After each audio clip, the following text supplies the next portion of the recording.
얼마 전 방사청에선 전세계 군사 전문가들을 놀라게 할 만한 영상을 공개해 화제가 됐습니다.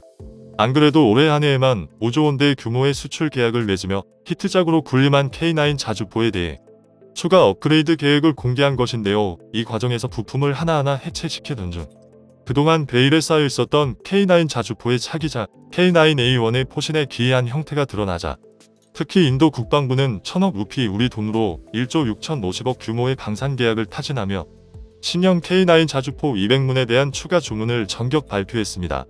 원래의 버전이 자주포로서의 기본 기능에 충실했다면 이번에 공개된 신형은 무늬만 자주포일 뿐 공수 양면에서 미래전을 선도할 엄청나게 도박적인 기술이 녹아 있었던 것이었죠. 지금 K9 자주포가 육군 종합정비창으로 후송되며 어디론가 이동되고 있습니다.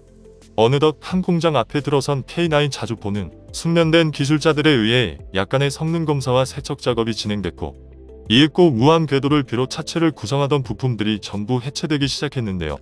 조심스럽게 포신과 엔진까지 드러내고 다시 재조립되는 이 과정은 기존의 K9 자주포를 K9A1으로 성능 개량과 창정비 작업이 동시에 진행되는 과정이었습니다.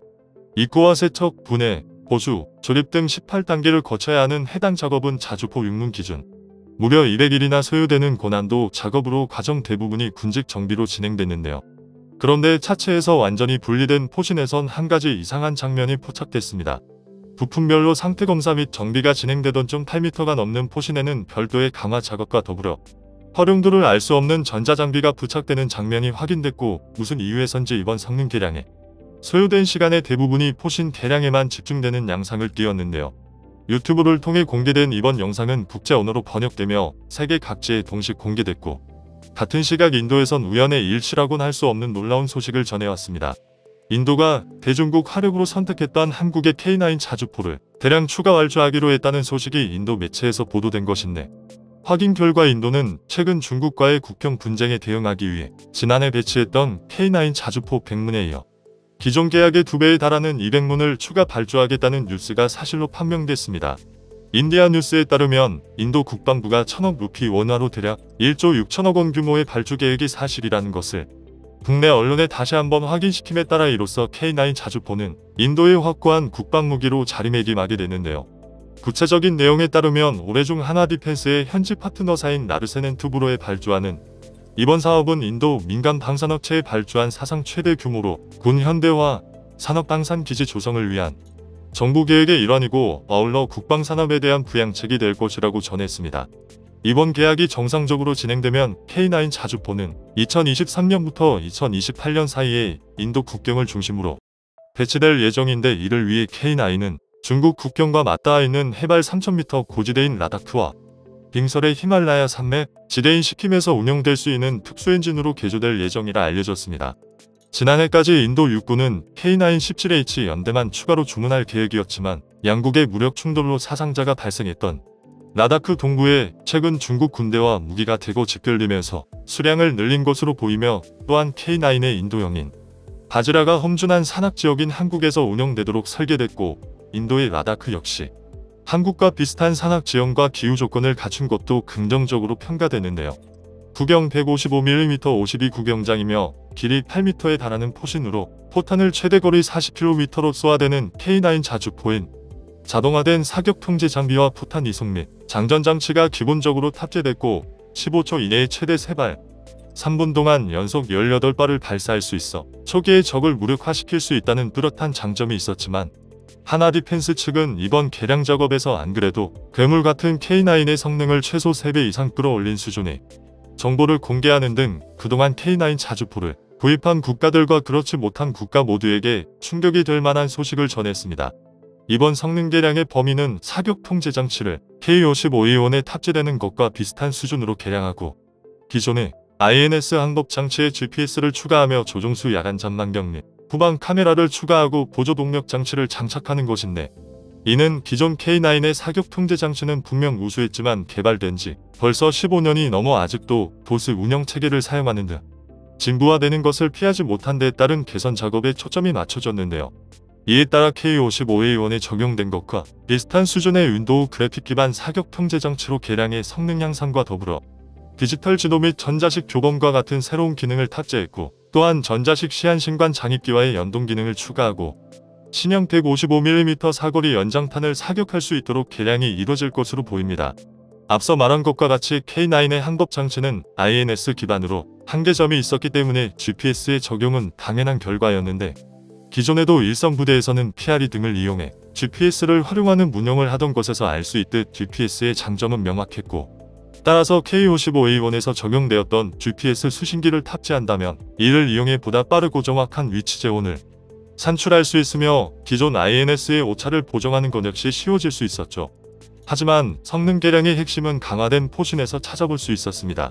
업그레이드된 K9은 위치 확인과 재원 계산, 방열과 성판 및 장전과 사격까지 거의 모든 과정이 자동화된 무인 포탑으로 구성될 예정인데, 이를 위해 차대나 기동체계는 그대로 쓰되 탄약 장전 장치의 구조를 바꿀 예정인데요. 분감 장약을 적용하고 잔약 장전을 자동화시켜 현재의 3분간 최대 발사속도 6에서 8발을 최대 10발 이상으로, 지속 발사속도 또한 6발 이상으로 끌어올린다는 계획으로, 참고로 이는 구조나 목표 성능 면에서 독일의 PZH-2000보다 뛰어나고 미국에서 개발했던 차기 자주포 크루세이더의 것과 거의 동일한 데다 추가로 발사속도 향상을 위해 순행식 포엘 및 약실도 도입 예정이라 하니 완성만 된다면 지구상의 가장 강력한 자주포라 해도 과언이 아닌 셈이었습니다. 마지막으로 K9의 각종 전자장비를 작동하는데 필요한 전력 소모를 감당하기 위해 보조 동력 장치가 추가되는데, 기존에는 배터리와 주동력 장치, 즉 엔진만으로 전력 소모를 감당했기 때문에 배터리가 방전되는 걸 막기 위해선 엔진을 수시로 작동시켜야 했고, 따라서 연료 소모 증가나 엔진 수명 감소 등의 문제가 있었는데요. K55에 달린 보조 동력 장치를 그대로 달자니 발전량이 충분하지 않아서 달 수 없었고, 이 때문에 방전이 잘 나는 한 겨울의 경우 유압과 난방을 제외한 모든 전원을 켜도 몇 시간 이상 잘 버텨주는 배터리가 전자 사격 장비를 포함해 유압 장치를 켜는 순간 자체가 눈에 띄는 속도로 줄어드는 치명적인 단점이 존재했습니다. 여기에 겨울에 난방까지 켜면 전력 소모량은 더 심해지게 되는데, 조금만 멍 때리고 있으면 점점 떨어져가는 전압량을 볼 수 있는 수준이었죠. 한편 K9의 성능 개량 소식과 함께 인도에서 추가로 일행문을 들여온다는 소식이 전해지자 중국은 그야말로 패닉에 빠진 모습을 보였습니다. 특히 동시 최대 발사 속도를 기존 분당 6발에서 9발로 대폭 늘린 것과 직경 58 구경장의 새로운 포신을 사용하고 무인 제어 시스템을 통해 제어한다는 하나 디펜스의 계획이 성공할 경우 K9 자주포는 100km 이상의 사거리 확보는 물론 모든 면에서 현재 중국의 주력 자주포인 PLZ-5보다 이점을 가질 것이 분명했기에 중국군은 자신들의 최대 강점이라 내세우는 육상전에서 크게 밀릴 것을 두려워하기엔 충분한 상황이었는데요. 더 큰 문제는 중국의 PLZ-5는 추후 업그레이드 계획이 전무한 반면 K9 자주포의 성능 개량은 이번이 겨우 첫걸음일 뿐, 추후 K9A2를 넘어 A3까지 총 3단계 계획을 추진 중이라 하니 하나 디펜스 측은 K9의 최종 진화 형태는 사실상 무인화 형태를 띠게 될 것이라며 모든 성능 개량이 끝나는 시점인 2030년이면 동북아 전세의 판도가 지금과는 완전히 다른 양상으로 변할 것을 주장하기도 했죠. 한편 인도의 추가 계약 소식에 호주와 영국 등 서방 국가들의 행보도 크게 변화하기 시작했습니다.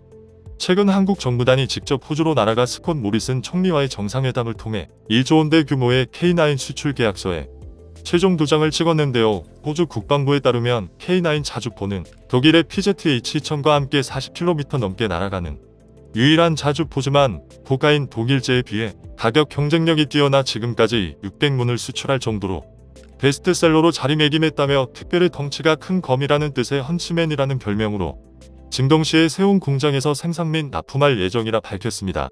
참고로 방산업계에선 호주가 파이브 아이즈 소속이라는 상징성에 주목하며 이들이 미국과 영국, 캐나다 등과 자주 연합훈련을 실시하는 사실을 감안하면 향후 이들 국가에 무기를 수출할 수 있는 물꼬를 틀 수 있을 것이라 기대했는데요. 이 같은 예측은 그대로 들어가자 실제로 최근 영국에서도 K9 자주포 협상에 관심을 나타내기 시작했습니다. 영국 정부는 현재 보유 중인 AS-90이 30년 이상 노후화됨에 따라 7년 내에 최신형 자주포 116문을 도입할 계획을 밝히며 오는 2022년 안에 한국에 제안 요구서를 발송하고 2025년에는 최종 사업자를 선정할 예정이라 전했습니다. 관련 업계에 따르면 하나 디펜스는 내년 본격화하는 영국의 차기 자주포 획득 사업 수주를 따내기 위해 영국의 현지 업체들과 네트워크 구축에 나서고 있고, 영국 정부는 협력 대상 기업으로 록히드 마틴 영국 법인과 피어슨 엔지니어링 등 서방 기업들로 안정했지만, 최근엔 호주의 영국 국방과학연구소의 성능 시험에 통과한 K9을 긍정적으로 평가하며 추가 협상자로 등록했다는 희소식을 전해오기도 했죠. 현재 러시아와 우크라이나 그리고 중국과 대만 등 신냉전 시대의 서막이 열린 가운데 전세계 무대를 휘젓고 다닐 K9 자주포의 활약과 그로 인해 비약적으로 올라갈 한국의 국격 상승을 기대해보며 오늘 영상은 이것으로 마치겠습니다.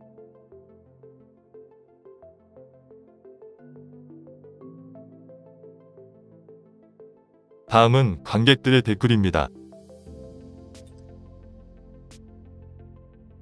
나는 155mm M109A1 자주포 FDC 출신인 K9 이야기를 들어보면 진짜 상대가 안되는 최종병 기급인데 사격시 진동 없는 것만으로 비교 불가, 자동방열이라니 이건 천상계급.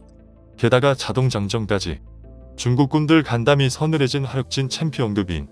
나중에 무인 K9과 드론이 합작해 위성항법 장치를 달아 적군의 전차나 헬기, 진주를 정밀 타격할 수 있는 시스템까지 발전했으면 좋겠다. 인도와 꼭 현금 박치기 해야 하고 나중에 빼박할 수 없도록 보험 처리 확실하게 해서 그간 우리를 가지고 놀았던 인도 사람들과 거래를 스마트하게 하길 바란다. 대한민국 화이팅! 포탄이 목표 지점 2에서 30m 상공에서 한 번 지상에서 두 번째 상공에서 마지막으로 떠지게 한다면 적장미와 시설 파괴 및 살상 효과가 더 커질 듯. 포병에 관측병이 있는데 A사 레이더를 K9 차체에 실어 육지에 이동형 레이더 기지를 만들어 인도와 UAE의 수출을 협상하는 것도 생각해볼 하다고 생각합니다. 100km나 더 쫌쫌한 탐지를 원하면 50km마다 한 대씩 설치하면 거의 완벽한 탐시가 될 것 같은데 음속, 혹인 초음속 미시일은 힘들겠지만 K9 인도에 많은 수출 좋긴 하지만 이게 사실인지 아닌지 모르지만 인도가 기술 이전까지 해달라고 요구하고 있다고 하던데 사실이면 이건 좀 아닌 듯. 인도의 100km 자주포 사거리로 놀라운 것 세계 최고다. 중국이 후회해보았자 패배. 한국의 무서운 기술로 인도를 지킨 것. 자동화된 자주포로 한국 늘 자랑합니다. 중국 얘들아 K9보다 더 뛰어난 자주포 가지고 있다고 그렇게 자랑하더니만 왜 겁을 내는가? 병사들의 전투력 못지않게 중요한 게 그 나라의 방위산업 수준이다. 칼을 든 놈보단 총을 든 놈이 유리하지 않는가? 비싼 K9을 수많은 나라들이 계속 사는 건 그만큼 위력을 인정한다는 거다. 중공과 언제 전쟁을 할지 모르는 이 시기 중공에서 만든 무기가 엄청나게 수출되고 있다는 소식을 들으면 우리가 얼마나 절망할지 생각해보면 지금의 성과는 너무 고맙다. K9을 만드느라 고생하신 분들께 전쟁에서 적을 무찌른 병사들에게 보내는 감사를 드립니다.